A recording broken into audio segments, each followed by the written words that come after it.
The 2020 Republican National Convention had one name written all over it: Donald J. Trump Jr. The White House grounds looked like a fortress. People were in their Make America Great Again caps and T-shirts. But the next RNC is looking a lot different. To begin with, it's going to be much more than only Trump. There are two other big names joining the front runners list: former Vice President Mike Pence and Florida Governor Ron DeSantis. Tonight, we're not going to tell you who's likely to win this spot. We have the rest of the year left for that. Tonight, we're focusing on arguably the biggest story, something that will impact the 2024 US presidential election. I'm talking about the Russia-Ukraine war. And these three Republicans feel very differently about this issue. Let's start with the former president. This is what Donald Trump has to say about the war in Ukraine. Russia wouldn't have attacked Ukraine if I was president. I oppose a regime change in Russia. The threat of a nuclear war is extremely real, and I would have made a deal to allow Russia to take over parts of Ukrainian territory in case it would help in ending the war. That's Donald Trump for you. Mike Pence, who is Trump's vice president, has almost the opposite views on this issue. He says, and I'm quoting here, "We are paying the Ukrainians to fight Russia so that the US does not have to fight Russia. We need stricter sanctions against Russia's nuclear threat, which is a bullying tactic by Vladimir Putin. War is the result of unprovoked aggression by Russia. It is attempting to redraw international borders by force." Now let's take a look at what the Florida governor, who is emerging as tough competition for Trump, has to say on the Ukraine war. He has interesting views.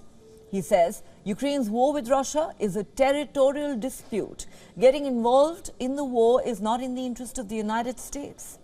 Joe Biden's blank check, and as long as it takes attitude, takes away interest from real issues.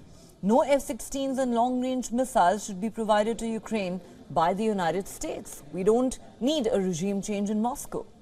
The president is pushing Russia and China closer, he says. How these leaders see the Ukraine war is crucial, but their voter bases see how the voter bases see it is equally crucial, if not more. A new poll shows that just 30% of all Republicans see the country's best days are still ahead of it. Back in 2019, the Trump factor had brought this number to a whopping 77%. But talking about the war, about a quarter say the US is providing too much support to Ukraine, while 31% say it is doing the right thing. And 20% would like to see the US give Ukraine additional assistance. The war is shaping geopolitics as we speak. But how this will shape American politics remains to be seen.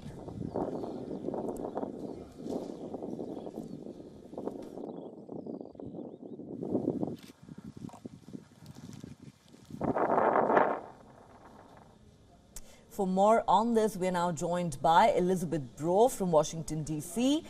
She is a senior fellow at the American Enterprise Institute. Thanks so much for joining us here on WION. Now, we've seen how these three Republican leaders, who are most likely going to be candidates in next year's presidential election, have expressed their views on the ongoing Ukraine war, diametrically opposite views in some cases.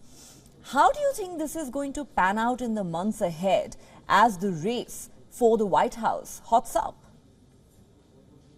This is not just a disagreement about a foreign policy issue. This is really a fundamental disagreement about America's role in the world. Should it withdraw? Should it be isolationist? Should it let other countries fight out wars between themselves and primarily look after its own interests, or should it play a more expansive role in the world and try to settle disputes, including intervening on behalf of a country that has been invaded? So this is a fundamental and philosophical difference between the two different wings of one and the same party, which is fascinating to watch. And who would have thought that it would be Ukraine that brought this fundamental divide to the surface, but it is Ukraine, and you can't be of two minds on Ukraine. Either you want to support it or you want to say, well, they have to fight it out for themselves. And this is what we are seeing play out. All right. Ms. Bro, now, of course, it is very clear that the Ukraine war has turned out to be a deeply polarizing issue in America. But what the average American thinks about this war is as important, if not more important, than how the political leaders view it. Given President Biden's unrelenting support to Kiev, saying as long as it takes, do you believe that it is something that is actually likely to help him going into 2024, given that he's now almost certain to run again for the White House? Or do you believe that this is an issue that could actually emerge as a challenge for him? Until quite recently, there has been strong support for helping Ukraine. But I think where Biden has missed a trick is he has said all along, we are doing this because it's the right thing to do. We need to maintain some sort of rules-based international order. What he should say, in addition, is that helping Ukraine actually helps America, just as helping Ukraine, if Germany, with Germany helping Ukraine, it helps Germany.